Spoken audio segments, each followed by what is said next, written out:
Onimupa. And our custom baby say retirement age. Nipa baby wiem. What can it? It is how say we have a today. Going forward, what do we do? What do we do? Dr. Daniel Owusu and signs a senior lecturer KNUST. Also so ewa honoma. She say anope one sempa bichna. Apostle William Kusi is a private legal practitioner.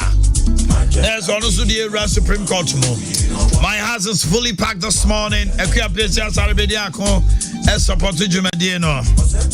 Okay.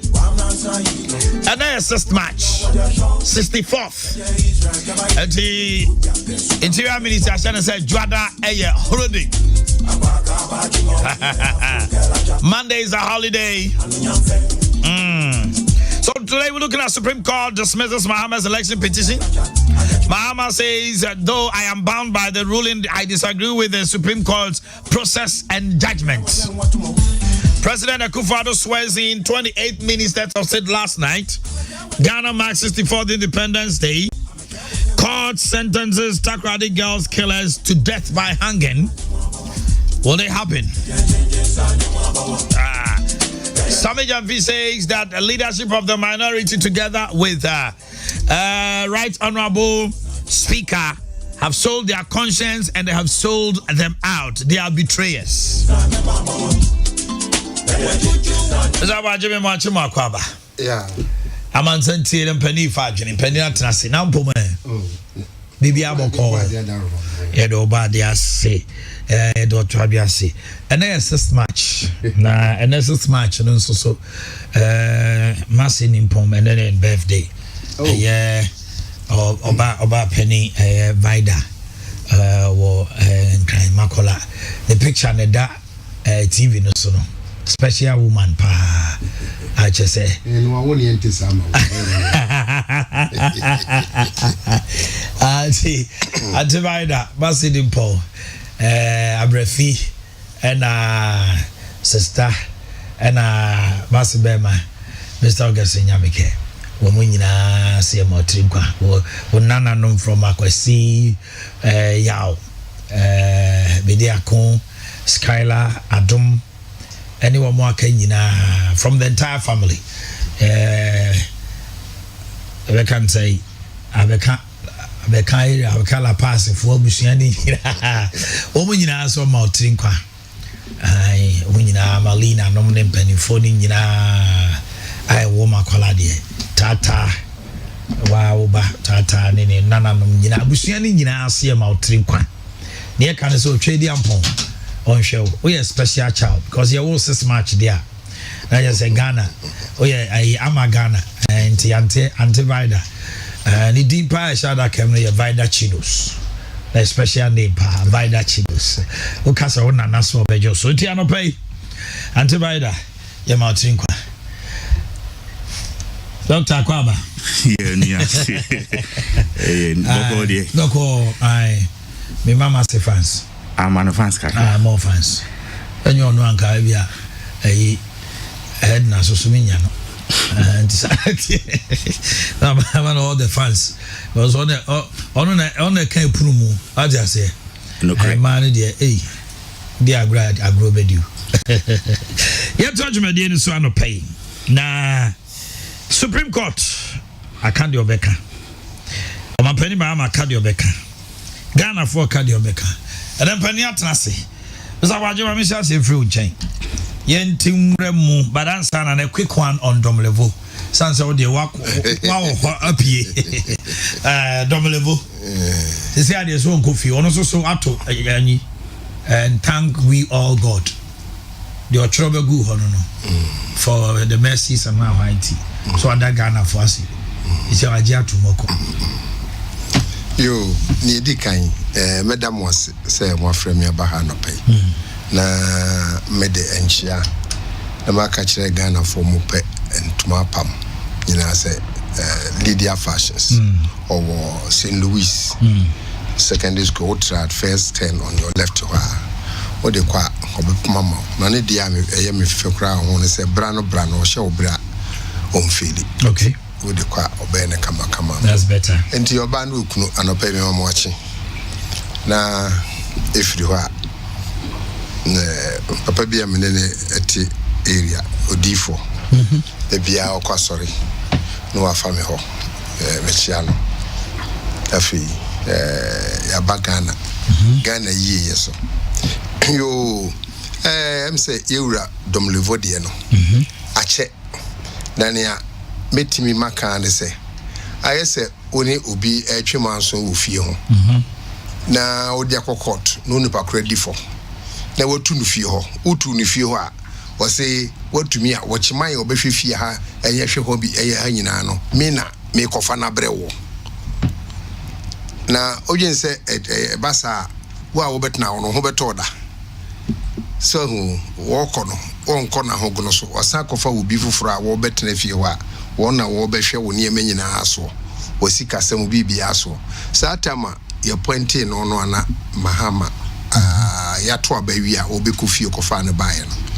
anye MPP for de anye Ghana for bibre de na wo kwa na fe ko pointe obi a obehwe chiri kakaka sei de ebede no bakwa tumi ya adwuma de bia no bi gina okonso enti efiri ho no na wantwi ni ade nyina ba enti obi e pebibi de ni yonko ahwe ho na hono so no oyota general do o condition of service to say Supreme Court judge to say nyina wo do sika nyina kofie wo kofie betu ya akopem so be wo de nenso wo ye public servant or retire at 60 no ena sisi no o mo di awe no na ya mimi hu ni se em se owie school no onya adwuma ntem ena Ghana ha no so uni mfie du nwotwe a eni kwa se wo ye adwuma wo ye minor enti oko onya adwuma no odi 17 ena okoye no se 18 years eni obetumi anya adwuma ye enti okohye adwuma no mu wie ye no ena video of akwan bi so person correct no eko ne correct age ena akofa nsemi nyina nti ono na akofa ba ena wo twere ho enti kiki ekoye manso ye kokot ye ko se anomanity for ni intentenwa nani atisin obi a intentenwa ho no a na adwuma for the mpani for the ye no nti na yi no de Ghana mrakunyi na yi no ofa ba bi enye yi ada se oku June last year se obeku June be yi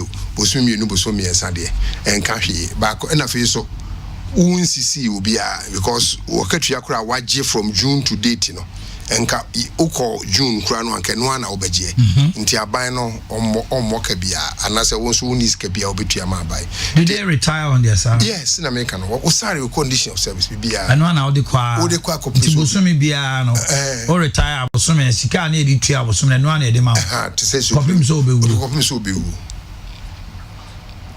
say omo retire on senate and almost senate Debbie on this service no you need senate so they retire on salary. Yeah no nyo bia auditor general kwa but the other staff when they omo new conditions are to say captain no. Oh, okay but and then akatu ya banti enye bad na ono de the conditions ni bibia woje and one is our conditions no okotena fi say no allowances na de kan nyina abo kan nyina abo na bosome de amount allowances bi ho a e bia over 50 because you are not enough salary no salary no say 500 million a month obeje akopim so obewu je ka so be retire on a salary as anity so why ni na condition is say o say at least wojine for 20 years enti say o retire na wonye 20 years no a ni awaje no ye betie fi 20 years ni etua difference nyina ma obusuafo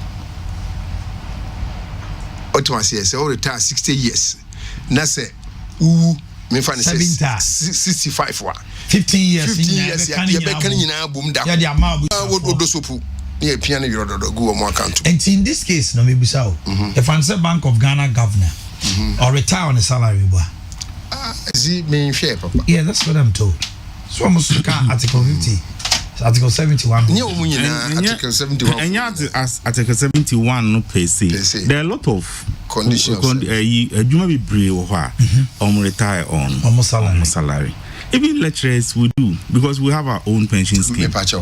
All the entirely different. And the moana when you scheme here more contribute towards and the man and what you won't contribute to she what you are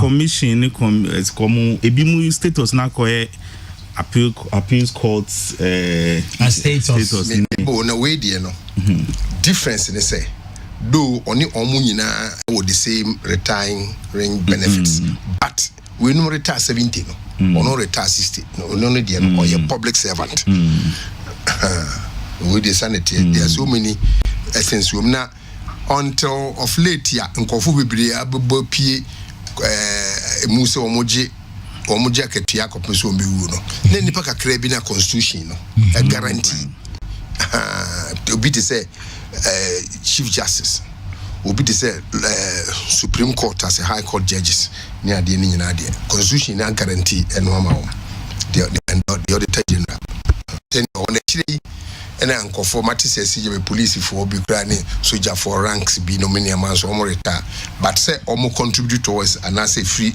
consolidated fund ni vitu ane de left service some 14-15 years ago. When say told that the test ni say allowances no e bi de do pa na even say o car allowance ne there say duty allowance risk allowance ni na be free. Now what I'm saying is salary. I mean car allowance about salary. You retire on your salary. This is what the constitution says. Okay. But allowance is say negotiable. The level issue is now say generating this noise. Say risky na make say aban no ya to abama wawie ade be chem wakofie na wakofa obi a ohwe Ghana sika nyina so aba se o mehwe obi am na competition am lose. Was it 28th or 30th January? No, December. 4th. I think 4th or so December. No, it was in December. It was in December. It was in December. With times with time more dear no. Shraj no name. It was January. And na if he said the service no and I said a department buy no. Yemfa obi enfiri abonten e me otaje nada.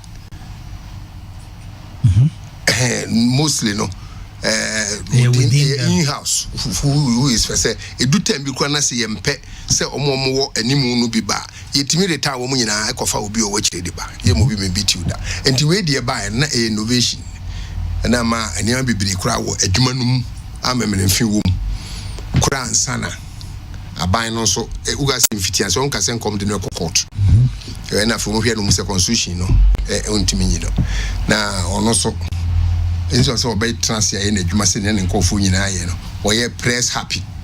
Okay. Bia de no kwa won show report kwa nwa no de hu ne makobonten see afi bibi te se friend say kra obi a wo adwuma bia no o chro properties o declare so and can ofuriata no declare nom de come out no enom de come out no no mu hunu ya na se akopie chira wane de ma omo condition ekwa be no omo fa so omo fa he na eno say you betray trusted enti no e ho no frase no ana we no nsem bibiri afi no what we so we very lucky. Occupy Ghana for at the Supreme Court interpret constitution and appointment say charge. Others no omunya enti sa oti akira obeka se we super auditor general no eye powers bia Supreme Court e the man through Occupy Ghana court and a man obey that order popular and a Financial Management Act no so buy no who say buy at the tail end of NDC with 2016 one baby it is amra no a ehye no anka NDC government no per se by shall say free 2017 na if you corona eye adwuma yi na say papers there no so o man no say mra no na obusu a man na hoden na omo wo bibi wo the service wa aban bia aba 8 years na wo kwa omo esetibo nkofo audit teams bi emom ko audit all district assemblies we die no dru so no wɔn mu disika buy ɔka kyerɛ wɔn sɛ ɔnyɛ because wɔn mu titi ama no o ti ase sɛ KMC nka 2017 nka ombeti auditing fufuro free nkran no mabe audit all the say wo Ghana adentina wanye also omu diteti ama no ene omu nya omu adwene say o protect district chief executive sana adwene no bai enti pigo no ano na saman for so nya adwene sana tie dia ene ye kwan be fa ade a e wo se ekwohye DCs no nyuma omu ye tibesi na ya anye eja bi sesika na so omo fie sika nko anye omuntumi de team no board no so na obie o se oye independent na obie ni ho a obetuma ye independent a wo board o so wo controller wo master e board no sa aban na intimi control a board no ono so powers like appointments, like promotions, like never be more demands and near purchase in your no board no ebe wow. That's all kinds of independent you won't recognize your mokra. Certain civil society fees and which especially for opposition, I must say it was exposing certain rots in government and in our binding so I in some our palm. Maybe actually say enye ade foforo na powers no a omode man from Supreme Court no ena ofrase say o use ena obviously obi anim say on the job no so no ono onye bi staff na na ekoye ena omode ba enti u ka say do baby ko ka say was it scholarships ekobo no ka say ono kwa wanhwemi no ye adwuma no I mean details in the doors so e be wasting kofo aso na the whole thing they say now we Big Brother is watching you, that type of situation, you know. And they see Ghana. The only thing they say you have to get him off. Until a coin be on Befas will be a left, right, center. Was will be on show. Who could leave Ukraine at Yanawa to office him was a win board of free meeting a menko. No hand you over there, then will be yes. And you may be necessary. Uko age macross only FS Amidu and a quacoye head count.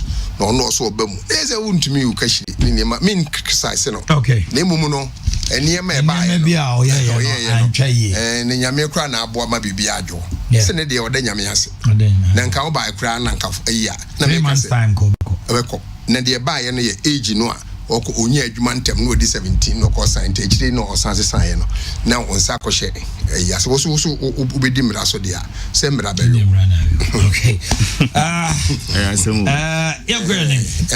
and I'll pass it just a comment no kwase ma wo mu ne say Ghana ha no ne we esi no akoye se onu ntia na asem a esi de bia because some kaya mampani joma ma kasa oboni say this discrimination to the extent that when even certain people come from a certain quarters you treat them government way so discriminated to the point say even be at to level no count the basis say them crowdphobia yeah to abano they were denied because of certain place or free almost citizenship came into question. It's the same thing near the ayet. Me pese be san ko who's an SS match independence day. Me pese be ko ensem ni bimo ba unim or no board chairman no ho no president former president e kasa na yi ni free ho. Ono de ko court no be we pam no. Ono so o mani ko leave. O intino say wo hwe ayi a baby nsem ni free baba o ma hende na mpese meka nyina ne se o ma ye wo mu ye onkofo bibre o ha o mu yusu ne friend football age no ebi mu o ha enyo mo fault o mu ni mu mo actual date of birth no na mse tete no na ye tumeka so na de bra ade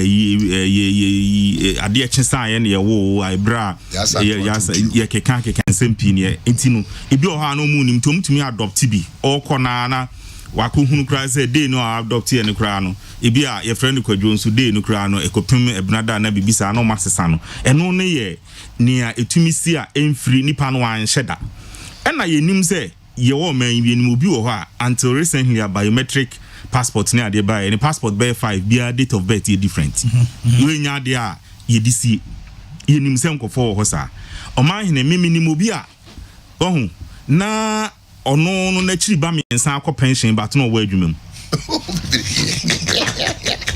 Na chiri ba me nsa akọ pension ba ono no da so wa adwuma. Na chiri ba me nsa akọ pension. I know akọ pension no da so wa adwuma. Kai.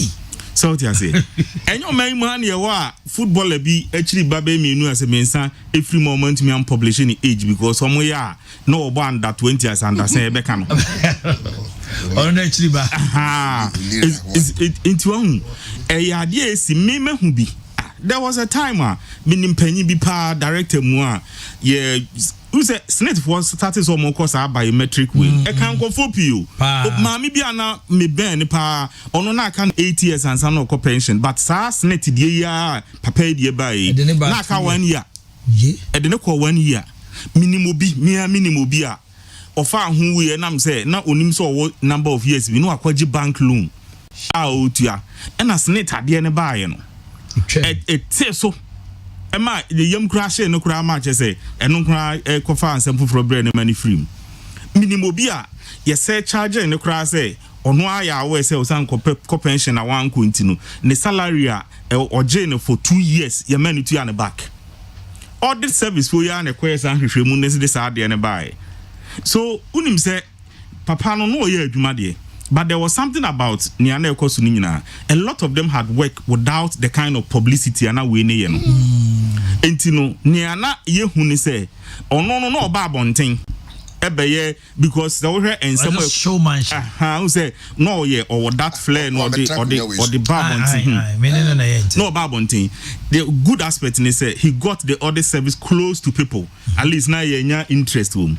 Number 2, media announce boy who say do baby na audit service o report to kreba nipa kakra bi na hu be do baby na media stations o mu kitabi o mu nyina tumi eyi and we are head of an institution bibi say cause why the credit ne be ma no anso pekasa kakra so obi a o ye fan of camera oye nyobi a na penis na nyoma sa enti o keka ni nyina bomu a the thing is that he who comes to equity must come with clean hands lawyer neti way eti ade a sebesebi o institution adi bi ri obi de se duru so a ene de ye se asem foforo so eti me de nyambetumi aka nyina ne se baby emra ne dan ye de to emra de ho iduru ho no ma enye tobe ne ensensem bi e won chen so ma hin ma me fa nusu na ma sorry wo ye na me wura mu na me dimirika fo you know ejana mabre birthdays no me wo mienu wo ho na ma me mfa ntwamu ansa ene ye me ho ka for birthday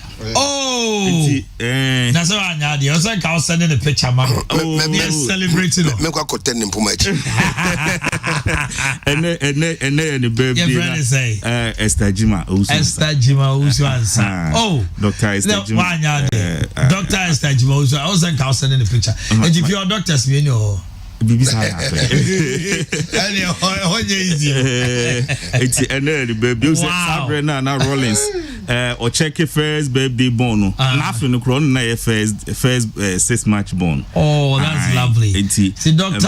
Esther Jima Owusu-Ansah, happy birthday to you, 6 March born. Oh, okay, that's lovely. My academic mother, Dr. WJ Donko, also a name birthday. It was a name, Nadia Missing, no, yeah. Also, was simple birthday, just a birthday. I come in who Ghana's birthday.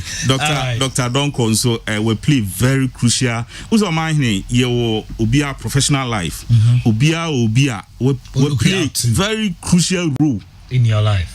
Or mold you, in a way. So, the history session of the history and political science department, about 90% of the lecturers there, some of them handpicked by her. Yes. Wow. Wonderful. Some of them, and that's your birthday. And then birthday. Hey. And who birthday? Let me also do this quick one. From Holy Sat Beauty Clinic, Ahojo, Holy Sat Anane. A queer free or say ne mammy birthday, your friend Sarah Kunadu, but will be our friend about Sarah or Ampama me. No senior me money in Quantin in Ananumina. I wish you more happy birthday. And Nyakwa de Nyakwa, Yakwan in Wufia. And you're not I say Jumima, and then so you're now that from the Casbin FM, Casbin Media News Department. And then, today is your birthday, but I didn't send your name. Oh, Central Market. Would there be no picture of a to us? Would you have a number? So happy birthday to you, my friend. Okay. Say no more to hold to you. We did 2 hours. Thank you, Ryan. Okay for you. Lawyer Akwaba. Apostle William Kusi. Say Bibi Aboko there. Yes, we share. Supreme Court. And I not a week ago. Exactly. Now saying Kusiaga. Yeah, better to a good cry. The who year to Uti now Kaya Nana say come. We ain't oh, when you come share, we're a matter of law. One day, what the Asama de court, no home, the other big woman, Navinia. And do you pleadings na any monk, no share, and some team the crat so they could be a court for no. Now, here respondents no response to it. With him said the next still birth. Said they had no reason to go to court. In fact, they have wasted our time. But court also, whether they dispose there was a course of action, almost say Annie. I know Jesse na also because otherwise they wouldn't have 7-0. What they say? Okay, the court to make Maga say, yeah, your course of action is accepted. But I'm sure that when they gave a ruling on the first issue, me I just say maybe to bombs and but I think the court wanted to go into the merit. Okay. And dispel those doubts and accusations and others in the mind of Ghanaians. What you say? And you know, because determined, I just said there was no cause of action. Could I say? I was but they wanted to go to the merit, and I me mo Ajuma Supreme Court here. Unlike the other petition, look at how they read it. They took 2 hours. Yes. Entered the evidence that was given in court one after the other to demonstrate. Say petitioner na the Odeba and one mechanic. The Odeba can't say court A na the Yema Abanuma man 50+1. Wa Monkrobia a lady to that.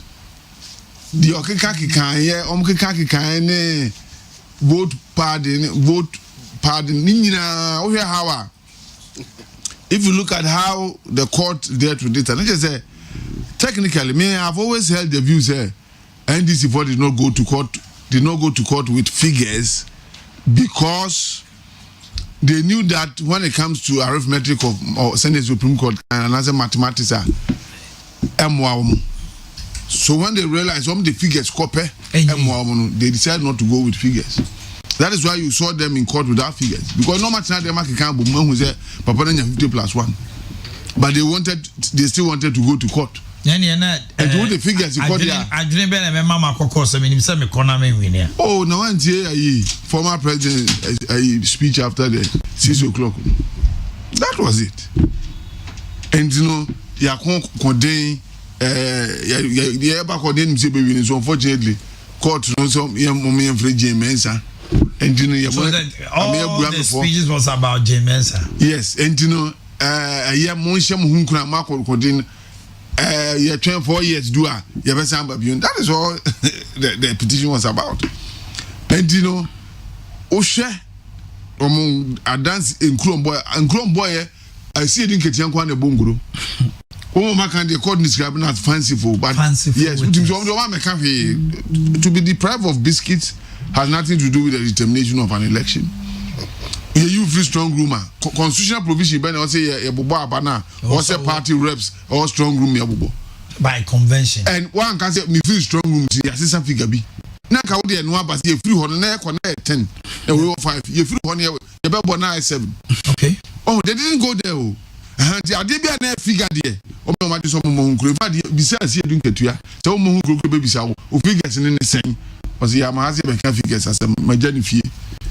Maybe Nash may pillow was a jacket, nam caution on my journey fee. So, seriously speaking, it was expected. What people were thinking of the Abiana could be a fan chamber 6-1B, but it was expected. And Sabi and Kamama and cry Supreme Court judge no Kotanawa Kobe decided in favor of the against the petitioner. Because there was a half an hour for judge not to adanse omudi if na offer the abu ombem. You get the point? It is very difficult. So what was as a judge partner obi abonkro was say I ampa. You can't do it. In the face of all the evidence and their plea, you can't. And it was obvious. Oh, and whatever the intention is, let's hope it works for them.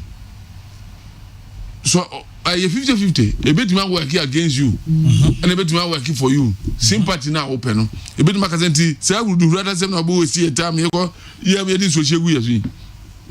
And a bit man say, Yabunukwasi, I'm free Jane, Yabunukwasi, I fear by Mummy and Tumano. These are the two options.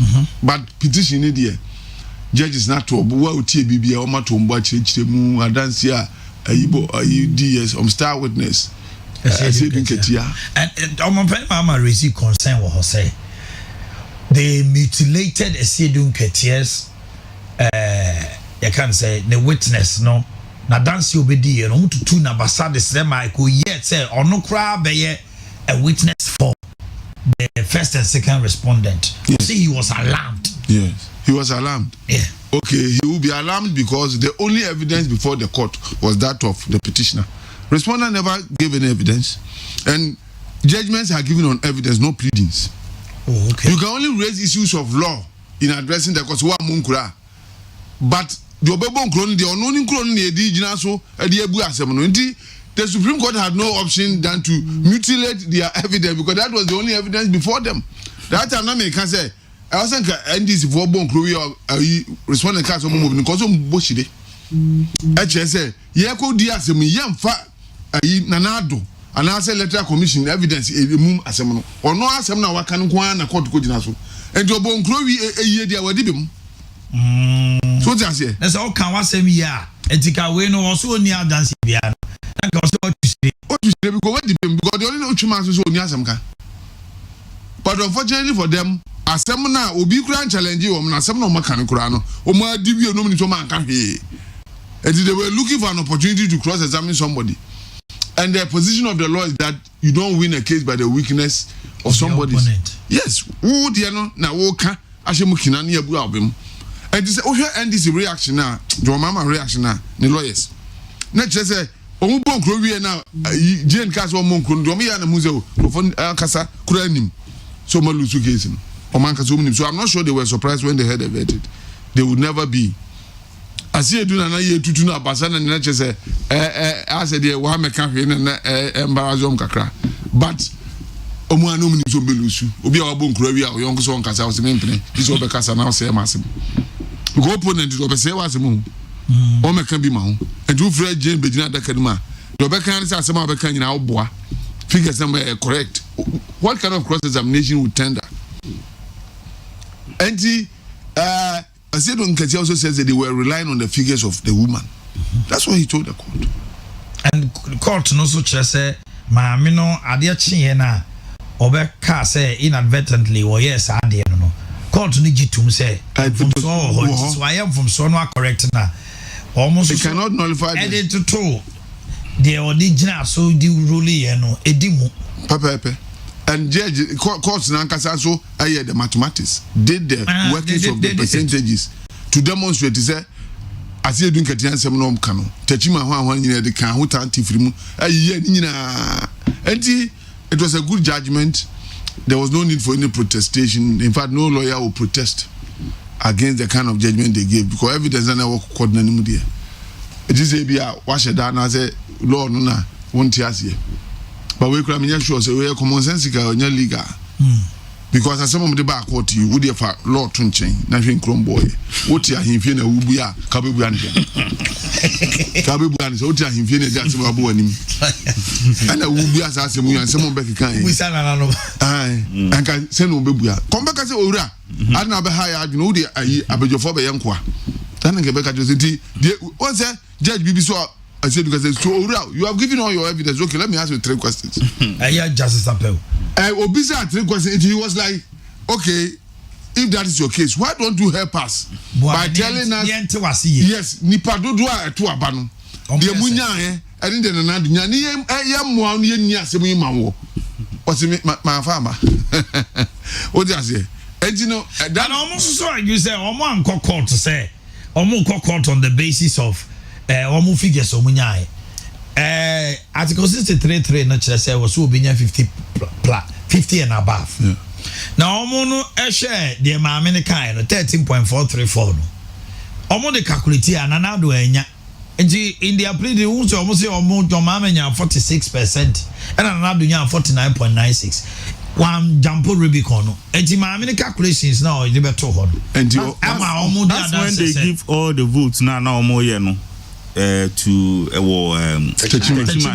as of the time who say court no san court so say as of the time on mobile court no munim techima yes they were aware so they be say maame ne declaration no but I say no get na that come see be say no yeah me ntwa wa no and you wake up 50 plus he answered them and you calculator yes there is difference between pleadings and evidence if you plead and you go to court and you don't speak about it, it is presumed you have abandoned your pleadings. Oh, okay. What does it? The other plead, quite so bonkro. And pleadings, the mama judgment to evidence. And you can say, I what the calculation not to turn work boom. Now, he didn't do any of those things. The Omoka said, a more Mampeni, a Kufado, and Yano. Oman can once. Dabi. Mamina sem noir. Some and in fact, what they say is that Mammy a mistake. And not correcting in any way. That is it. Okay. I never close you who say Electoral Commission undetermined election results or declare by undetermined. How can we say? Nyame Pachen say, Yenina and Yakotuaba. And Yakotuaba stations in police stations. And I kind of honor. And Electoral Commission a betray say, winner was so winning. And I say winner was so winning. And no dear, Yenny to Abano, and I actually also winning. The only way is Omoka to make it lawful. Omoka to make it lawful. But they don't determine it. They don't push me to go and vote for A or B. What you say? They don't determine it. Okay. And I answer a bedroom and crying horn. A bedroom electoral commission now gasa horn. Now fact system no one determines it all.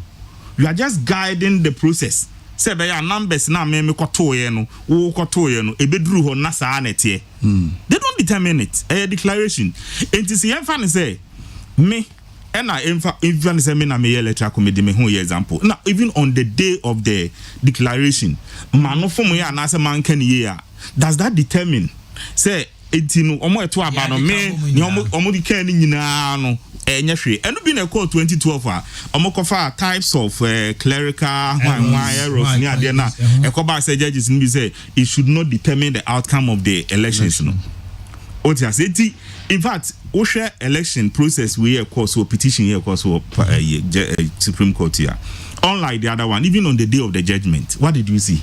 So we previous one tension. A day before people were going about because the outcome of the petition, you share beginning, you share.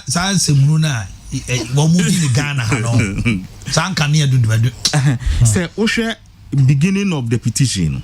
Hey. A petition, I guess I call to Honoana about 60% of people are disappointed. Nipa now so winning. It started from there.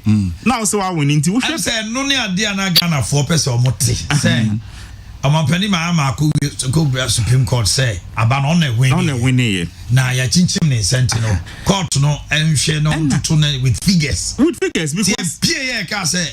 Also, I'm winning now. The swan winning a month for say because initially, so okay, and you refer 7 time Ghana. You pictures of people almost all more can't vote to any abandon pink sheet and then they are boom NDC for our movie almost tonium. Say they have the evidence they will court. It shock the whole world, and it was all over for the crowd who are.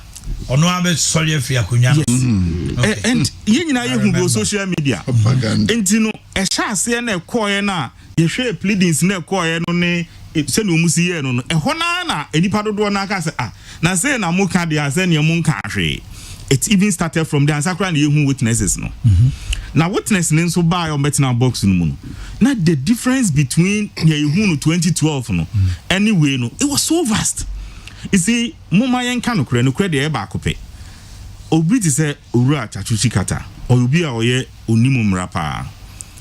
But ye nim uze ye me de me ya abakwasem. Cases are also history from the law point of view.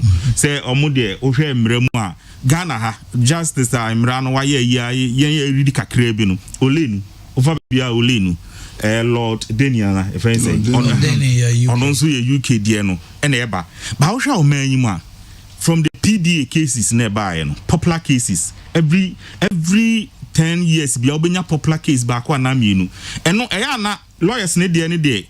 Almost share cases, how superior it is based on ratio, no.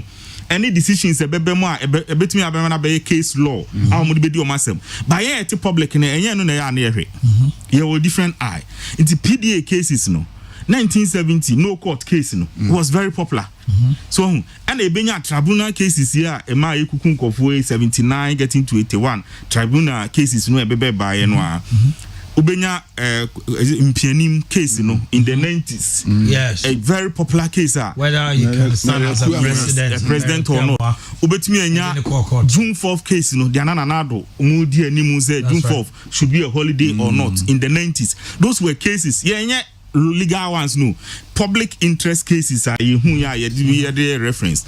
Over the 2000s, the ma Chachu.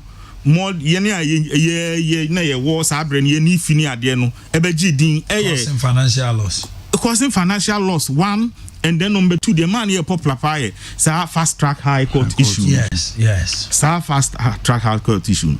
But to be very that those were the year 2000 to 2010 2 cases are now so popular. But the 20 from 20 yes, the most popular case I hear who Ghana was the 2013 election petition. Let me say this, me from where I sit. The 2013 petition, the star lawyer ever court was Addison. It wasn't Chachu. And we must say this. The star lawyer, the no for baby no be say, yes, we're dear semono. It was because of certain national interest in your when you say beer and can you between us. So star lawyer was then Addison. The truth of the matter is say again in 2021 election where a petition the star lawyer was not Chachu. In fact, the EC's lawyer, because he limited himself. No, he was very legalistic. But lawyer law if Jane Mensah had mounted the witness box, no Akasan Kebehu. The prowess of Chachuso in his, I can assure you, because Jane definition. But you see, how did they know? You would ask yourself, what kind of question was Chachu going to ask this woman? Say a man opportunity. Maybe South that be young project. Say, no, what difference will it make? That woman is also a lawyer, and she knows the regulations for conducting elections. That is where you would ask her questions. Said, I'm man for so underestimating and underrating his answer. A bit more names were a lawyer now. Oh, minimum so many man, but at least for what she has done. Or a strong lawyer. Abandonment NDC for how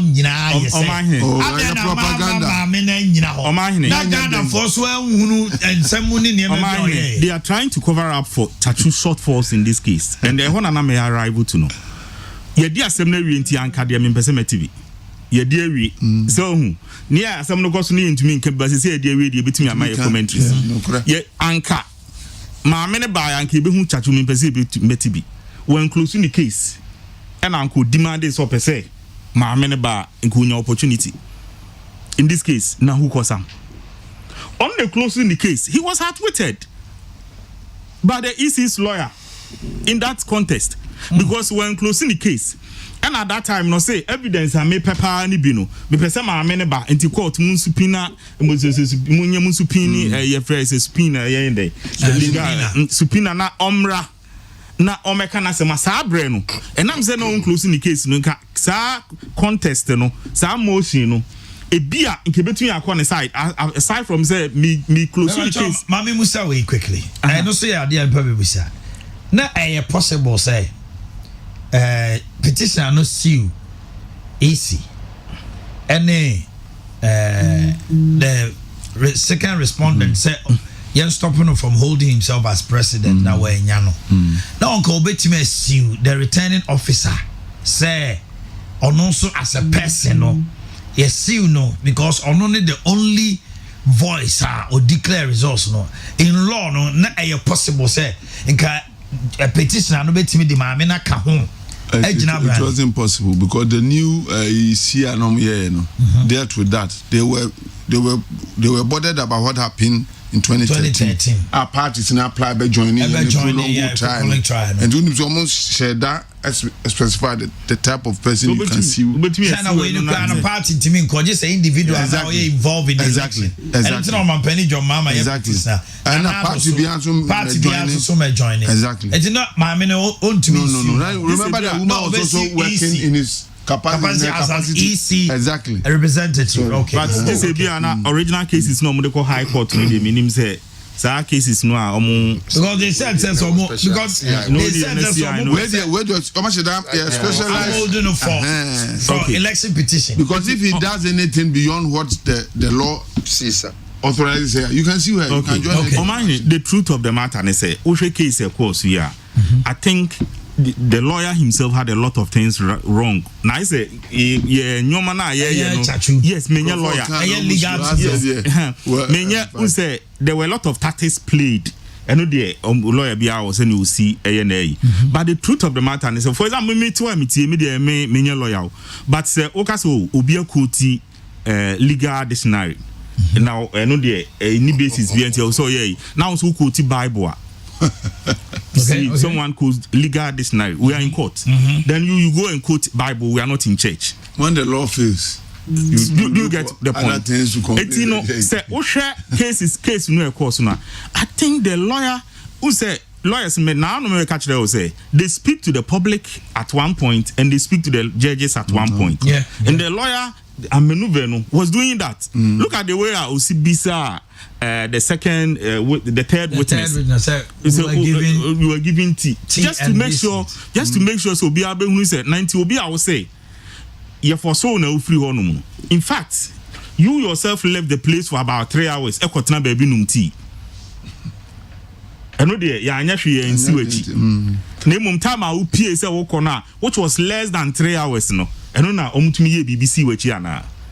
And the main point was that okoye no figures now sign almost sign na tama u free hono no u free hono figures no now already can sign 13 regions no abana no already can sign no were they change? They were not. And you yourself una ukita papers ni bi wo ho say we me sign to the extent that you even admitted then ya na won sign kura na we aware say aba wo hunu. But the second witness says, never mind. Say no na make say, and the mere fact that he has amount for accreditations into the whole of NDC. Say ni petu no anko obi antumi nko bio. Your amount for accreditation is a mienu free one more you can have other four. And then your presence in the crowd, what were you there to do? What you say? Utie mo a Mr. Mami Famanu is utie near course so court no muni nyina na can see ania. As of the day no na judgment neba no. A lot of Ghanaians had already made their mind say enkwesi. Okay. All right. Today happens to be the birthday of Mrs. Felicity Na Agri. Your daughter Na Kesman University wants to wish you a happy birthday. So, Mrs. Felicity Na Agri, today is your birthday. Happy birthday to you. This one is also coming from, a quick one, Exopraise. And, I just saw it quickly. And I'm in Besame Messi. It'll be birthday, sir. And then a special day like that.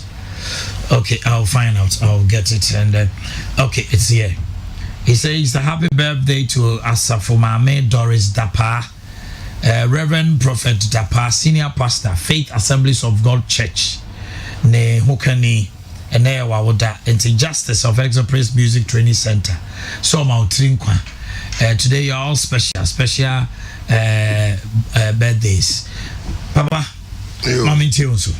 I'm say lawyer the church BBM nanko na wenzu de or the overall history abakosemu abanyina enso ne me hu ne say from day one I appointed maame no and NDC for so mo ne nya dwuma kokko pressing edi na tem pressing omu walk out of friends meetings no omu kono how many times now friends I see Dunkatia I'm a press conference and how many times na president then the former president Mahama one make say when we need election e dia na awiem no nya prepared so ba accept fraud election onye press obe say enti ne ebere nyina na ato ho nyomo abohu say yesu beba eti me surprise na me gidi se Ghana ni bia so no serious so all follow trend no where surprise say omode court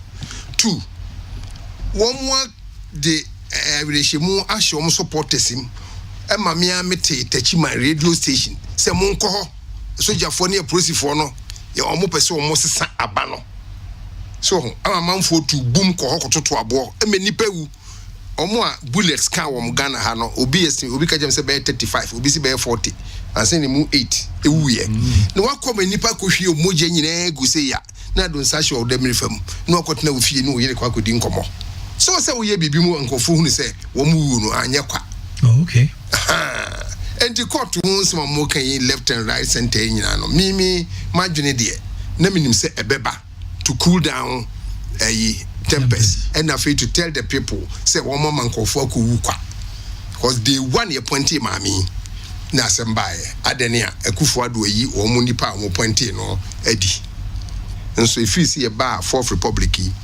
da opposition for na me de bia me free MPP for opposition for ayi omo nipa eye mami nko a mo se yempene enti ne ma ba nyina no ye if you went to akamu betu na akofo we nyina aba na ne toso me ensanso ne say Supreme Court a court of law me bwana lower court no na betimi ade di we dem betoto ho wo me fa ne say magistrate court na dia call circuit court na o dia call high court o dia call appeal court ne ya do ho nyina na fe akoka emra no aye ko interpret no obi anti ase no na wo so mo na chichiri mo obi ti ase enti maami a wo ka se emfa ne megina ho mo me ka sei emra bo no ho ban.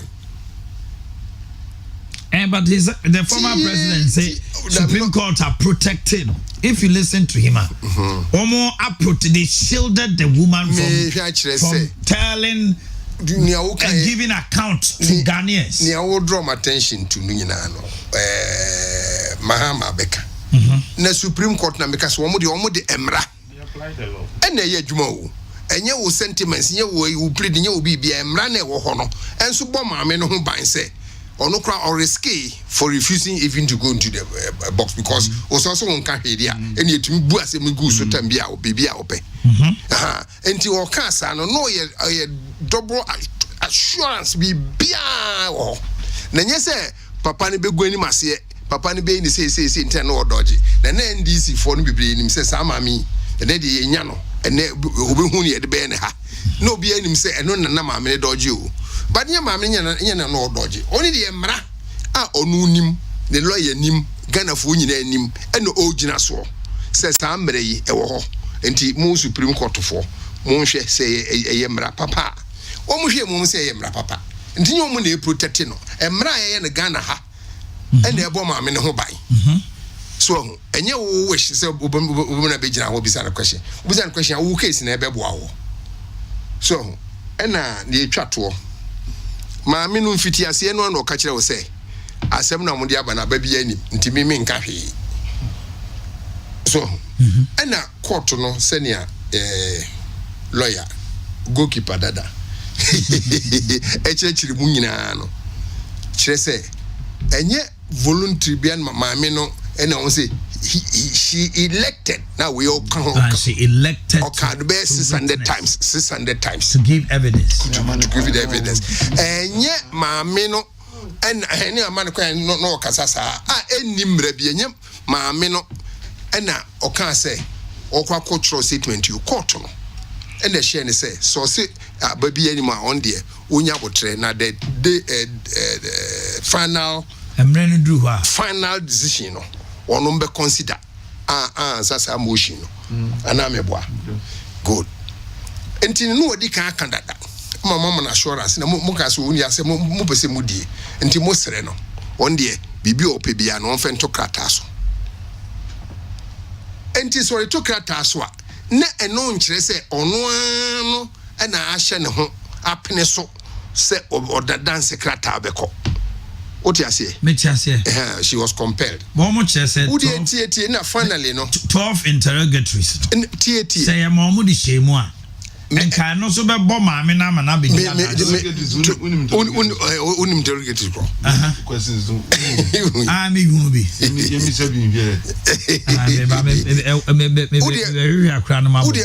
Mama no see. Kasa. Enti mama no die. Only no ye prepared. Nemum emra no e wo court ho no enoko ne lawyer no amenuvo no kokotu se no eno no putatinti wuntimi for so no mane mekasa ena sikata wo so wabo amane from day one se masem de pobia anim enti won ka bibia enti wu close case no with that thing in mind you should have considered the yin se maame no kra betimi abase obeka se won chro bia because wabo amane dada e ma court to say obebua finally enti o ka che wase waklu wo wa akoka so close ndi hey se no waji bibia atom enti ne yesi akire ni nyina ne de ya na mpanifo kaka se bi na untumi nka no badwom nti akwa bibia atom bia ujira rada ni we no musem na Elena ono agreed on sworn affidavit says she was going to give evidence ahia fa na wo na we court omumpe bibia enti yama okwan mu aka sa 3 days so original na for 30 hours and so asem krono no for review near the nipan kon enti wa ugine se wote hono wo se woni lawyer ba kon asem yiri ne kan ho munyansa no so sene obia lawyer for judge for lawyer say judge for ya lawyer for empathy for enkono enti media minim say asem esi ye na eyemra pa na Supreme Court no ejina so and na mo so mo hye da se kwanu asan bia mbefa so bia mo benya maame na gura ni mase no from die point no mo beye nti wo de kototo otaje na de ho a they say almost the same case then ba yo from the day one we appointed no na ba no ye say akoidi we watch my oba be ha adwene nti kwan bi ye de ne befa so no ye de ne befa nti omne na atwen abeduru a na appointed ma mia so na mo so mu frase chief obetumi aka how many times o man kokoto bebre from dinchro to dear ben and the last was so to left or to right na no hu me no o salute or ye nsa say into nyame obi ensem bebre enti tell me bedru we no ma me no mu hwe na yi na ode te ho no a the combo to no onye surprise no onye surprise kra enti wo hwe one omu nipa no omu mienu o tumi hu big difference between the former EC boss oba no eni sa obey ba kono okasa we onkasa Charlotte say anyway o se Charlotte say no okasa no ne nkofo okon na office amimie eni makoye dwaye ho eni we ekofa eni wakosa contact eni wakoyi transfer din wa ba mi we tu yin say oba ye bibia ye smooth ho adwuma ho dabi watu no boase ya de ni nyansa ne bibia na ye neja once ya one of the best elections you conduct to municipal election. That's what you say, but then international it is the West. No, but say, you see what the NDC will say is subjective. The same applies to the MPP. But for the international community, the observers, both local and international, EU for say certain coalition were not. See the best. The me pese me chose. Starting from year 2018. Enkonfo no mienu no a omo twe manso yi. Wo ba representative. Results from 16 regions ni nyina aba. Wa certify say bibia ye correct or 13. Na fe ko jina ka chem say election here fraud. I mean, you are just using words. Wa unipa a we yi ni so onko strong room obabi e be declare final results. was say results a free 13 out of the 16 constituencies. Asante region there cross no so omko kan say figures in cranya correct. They had signed though. I've say you see official be akokan figure bi ntia na ye figure no na nya de omo party rep sign. Chese and you go di ho dance do si green chakoshase ya. And which of them na you use here calculation? Nya de omo sign yam. Omo sign. Na fe obegina ba bi kan say enye we ya. Na akwakoye dem bibiri nti bi me gidi say once be am dem interrogatories na kwese but there were no questions that were questions debi enye questions betimi a game changer betimi change no ba hu ba bi I really wanted my interrogatories here I say o mine one thing I was here hu ni say wo akwanya na what right so be court no sa so na nipa ade ne court no so want right so when you exercising your right no so exercising the right won ko kasa den na wo dey exercise your right so when the law akwanya no awo no it's not the Supreme Court that protected the woman it's the law it's the law mumi enu ni nyina no you went to court based on the law and on so no ne responses no and I said na activities she was guided by the law. The same law. It's had then how they what who Konya say court. Miss Mo Konya say me pa me ma. Ubetumi aka wasem. Na say me decide an option. Would you say in favor there? I should me yan e be favor o case ni ma. Sa na say akoyo. Come and do what will favor my case for me. And you see in law court no. Me jitum me na me so me one of the people who me jitum say Ekama many kura metna ho na on clear bibia ma miss na me one of those for political but yes for political but me sound you tum say ma me who on the right say opa oma wama you can't do anything to her emra na denetio emra na no obaya say can say so also obaya kebe say emra no ebetumi say bibia ma no ebetumi say emra one said the Supreme Court no or say court be edi so enti emra say so because on kasa enforce not sex Supreme Court kasa make kasa lower courts no so would have to apply the same principle normal share growth exactly what does it na akose okay na e fence se wusu nkontompo fidia da bia yu kasa tinti wo de hwa amenuvo oye epe no afa mo pa no babo no kotu ni niam awom o explain 3 sentences 4 sentences no there at times or kasa na judges na kajen say onyai because waka ni nyina wi chaso bra na chaso wa ya church kra he ontuni ne nkambofo me lord say abrofo no just say church dey ono do okwan in English words ono kra we okay yeah quick one na you fan wrap it up. Nanado I swear ministers and 28. I show almost say Ghana for show my name. Also happy say we're going to celebrate independence today and then or one government in place. And no na akofan sem so about NDC mo say omo leadership a betrayal.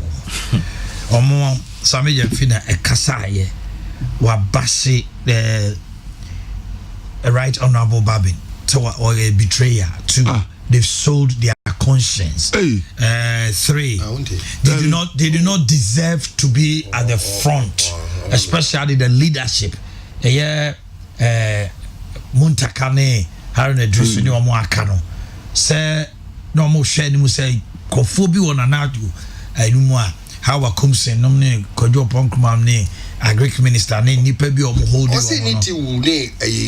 especially obi dey say need to any am eni senko mo preso krada it is oma preso dia oma betray oma they sold their conscience anti na ayarga babontin say eye ne ya the abrantie friend no sameje mfino seriously we can say where the you see and say watra we can say overstepping the boundaries to the point of attacking the leadership, especially Babin. Now, omechla dear potia Babin yeah, and until almost say the parochial interest. So it brings to play certain politics because people also say Babin omuhunu say obeba to contest for presidential obeyity and you know I was so so no the mama boys no so started attacking with that but almost if he say party leadership catch there almost say nipa anyway mama approve tell them I'm also approve no more you say omo I mean you it's unfortunate. It is unfortunate that an official of a party beat me about the cancer as we for leaders. It means internally, there are issues because this is a matter anka you can internal you can see tuma gufi ewa abontin nke si ni dem na say almost see ni dem anye ya ba abontin this is asem kese your party na parliamentarians anyom to me no de chedo president and be adwuma president na yini paniko na mahwehwem na usually se wo hwehwem a emra da ho onye se obi ne ne yire omuna ne yire ani to say because of this grand year manager minister what I say mame kan dia Arena Dusu I dia Tony Page of course he is a coward. And that is why he sent Sami Jamfi to insult the speaker. The NDC leadership and that's MPs. the Facebook. If it's true, yeah. Because this is what is there. Yeah. But who is a coward? I am beginning to have doubt to say I don't agree with better way. It is there, dear, but imagine you make Sami Jamfi to me say obe contest presidential election 2024. I don't agree. Yes. Now fair no surprise.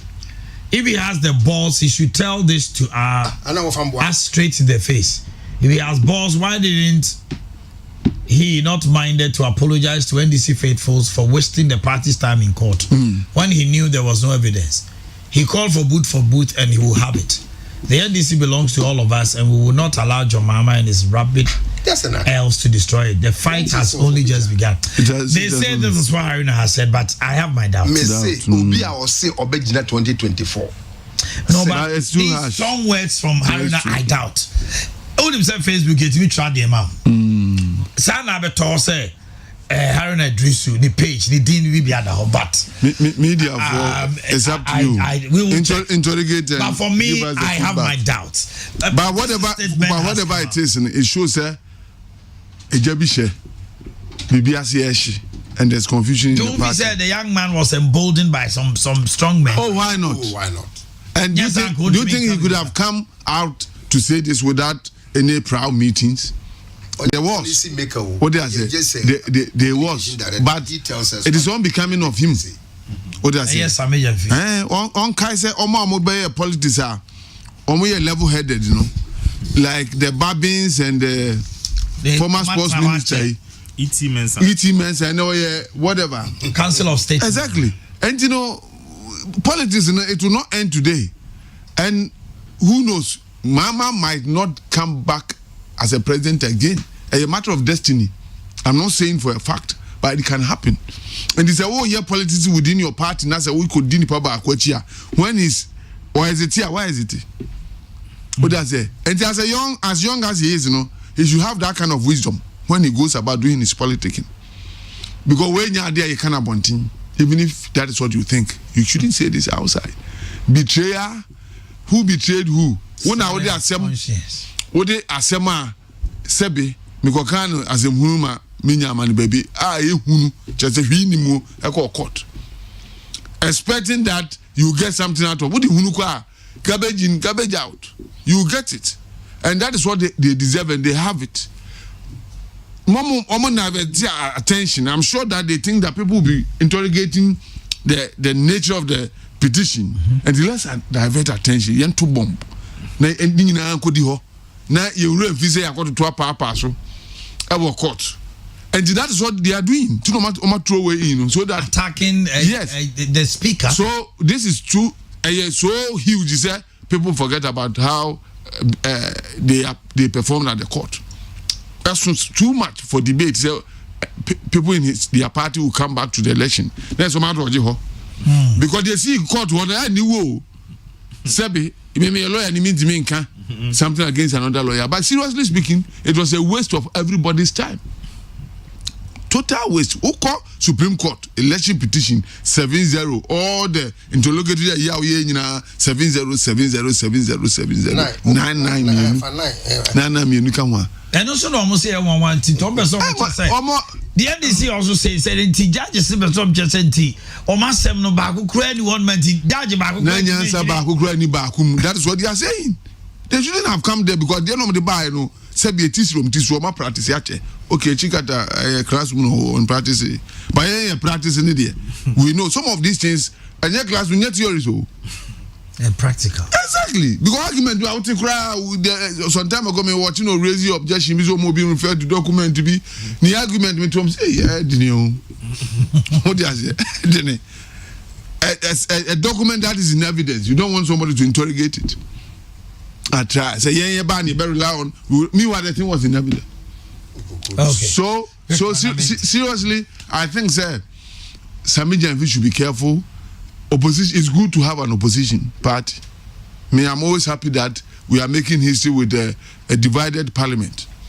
It is an opportunity for Ghana to write other books and learn a new kind of democracy. Okay. Where there's equal share in parliament. How is it going to look like? So it's a good time for our democracy. For the party to be attacking their leadership. Yes. Because as it stands now, NDC Benya Nina Sokas year 2025 Bejina parliamentarians. Yes.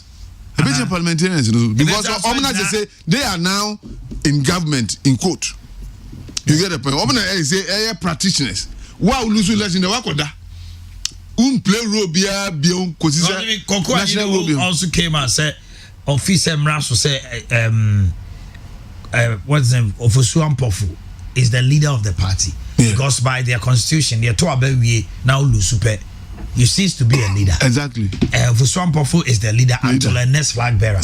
But I say party ni nyina manako e just say John Anesti leader nti on take him autonom so na wo ya pam hoti ozuti abonti na bi to bo ba me je me sagwaje some 4 minutes we na me fa time na so time me de tie wa bi ne asi enya nwanwa MPP chasing the elephant into the bush bye enum kase Ghana for nyina ye the same stock na branches na ye concrete ye dubu nso we fa kofodia no de was ya person o fa legon je na de we nso person de ade bi ma obi wala ewa ala jonita sano njo be fansa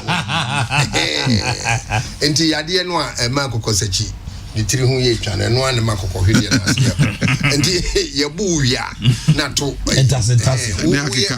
leader ne de na obi a the respect mo bibia ne ye kahye de nya firi so de a no be a can help.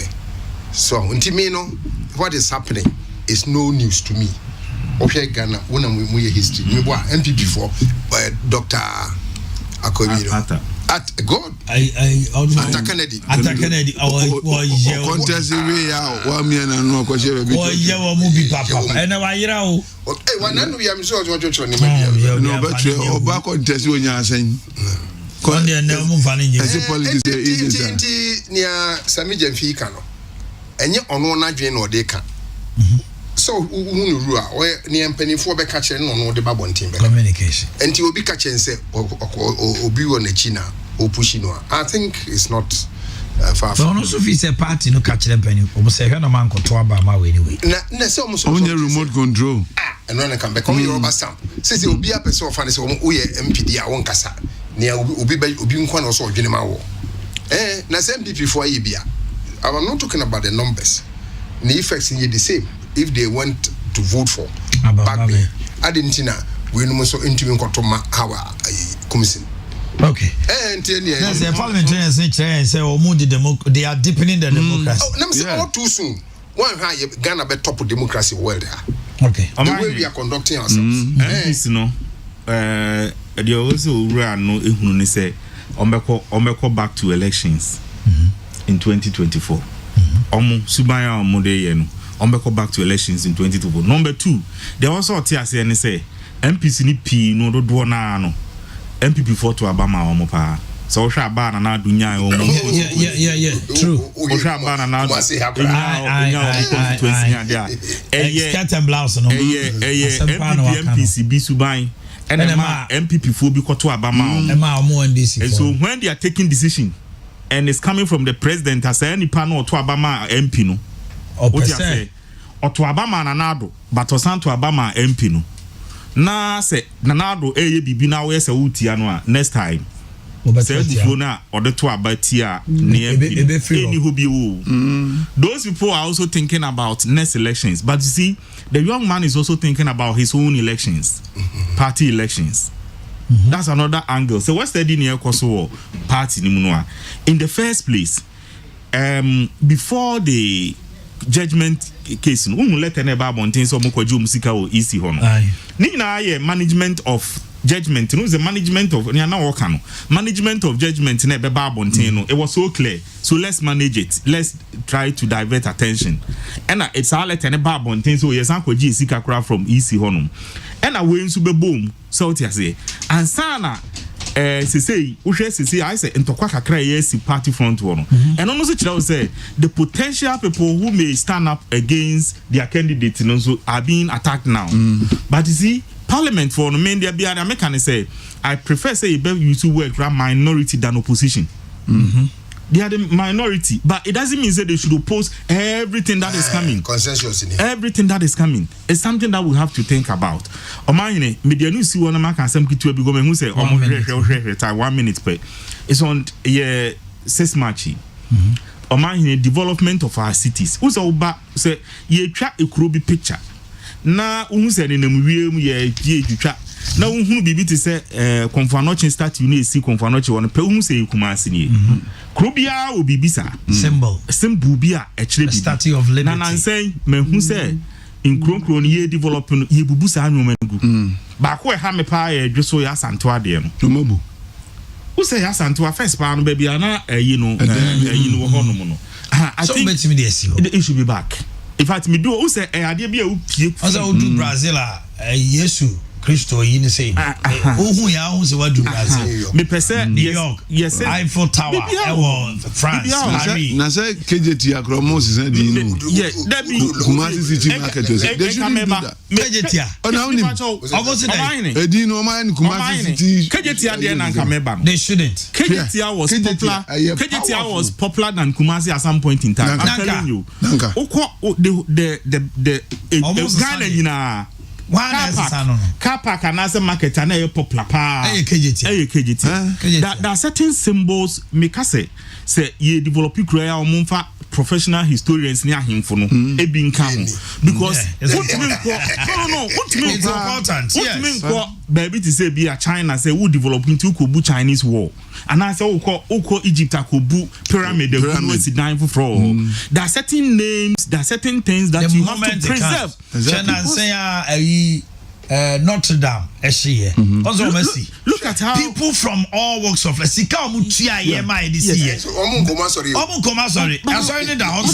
paid. We are destroying ours. Say me who say no man me nam me too kwaya me hwe say no man pa. Na say na me see who say yes no. We are losing the history. We are losing and na yes match. Ebi a be peda ko na is our discussion. But ye lose say no man pa me say omo KJT ade ne dey. That name KJT Obi powerful. Almost a son of Brian. Oh, they have Kumasi one have a boy. At the organization fufu. The local food that make international impression. What's the name? Over friend say, all right, on this note, we draw the curtain on today's program. Let me say happy birthday to Vincent Doku, aka Molivan of Accra. Vincent, Anna, or yeah, Accra rep, a back commentary. No, say, oh, did you on the man? Oh, yeah, dear, power original. Oh, yeah, dear. Between the commentary, manager, pa, on the golden boy, when they are having the commentary. Happy birthday in advance to a Jabwa of Ahinsan. Tomorrow is your birthday, and a very good morning to Pastor James of Heaven First Ministries Airport Runabout, King's College. Many Jumedian is here. I'm here the final whistle. Jumedian Abraham. Many of my Yerubachi. Yenina Diani Echre, a year Presby, Suhayana Yakotai Ajiman, a China yet me Apuano Ama, Makrana Machika, Ufusum Nasha say or Hodabo. Yadamunasi.